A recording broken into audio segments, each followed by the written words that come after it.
ভারতের পশ্চিমবঙ্গের আরজিকর হাসপাতালে চিকিৎসককে ধর্ষণ এবং হত্যাকাণ্ড ঘিরে পশ্চিমবঙ্গের মুখ্যমন্ত্রী মমতা বন্দ্যোপাধ্যায়ের পদত্যাগের দাবিতে উত্তাল হয়ে উঠেছে গোটা রাজ্য।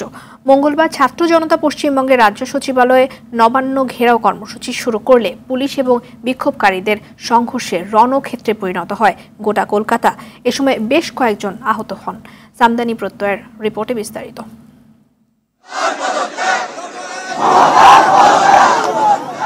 পশ্চিমবঙ্গের আরজিকর হাসপাতালে এক নারী চিকিৎসক ধর্ষণ ও হত্যার প্রতিবাদে কয়েক সপ্তাহ ধরে বিক্ষোভে ফুঁসছে পশ্চিমবঙ্গ। তবে বিভিন্ন বিতর্কিত মন্তব্যের জেরে এই আন্দোলন রাজ্যের মুখ্যমন্ত্রী মমতা বন্দ্যোপাধ্যায়ের পদত্যাগের দাবিতে পরিণত হয়েছে। দফা ১ দাবি ১ মমতার পদত্যাগ স্লোগানে মুখরিত হচ্ছে কলকাতার সড়ক।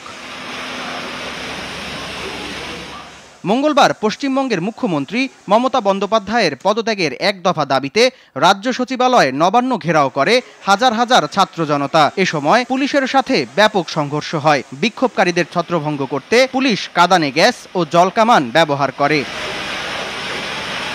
সচিবালয় এলাকা ছাড়াও কলকাতার মহাত্মা গান্ধী সড়ক, পুলিশ ট্রেনিং স্কুল, সাঁতরাগাছি এবং হাওড়া সেতু এলাকাতেও বিক্ষোভকারীদের সঙ্গে পুলিশের তীব্র সংঘর্ষ হয়েছে। এ সময় বেশ কয়েকজন আহত হয়।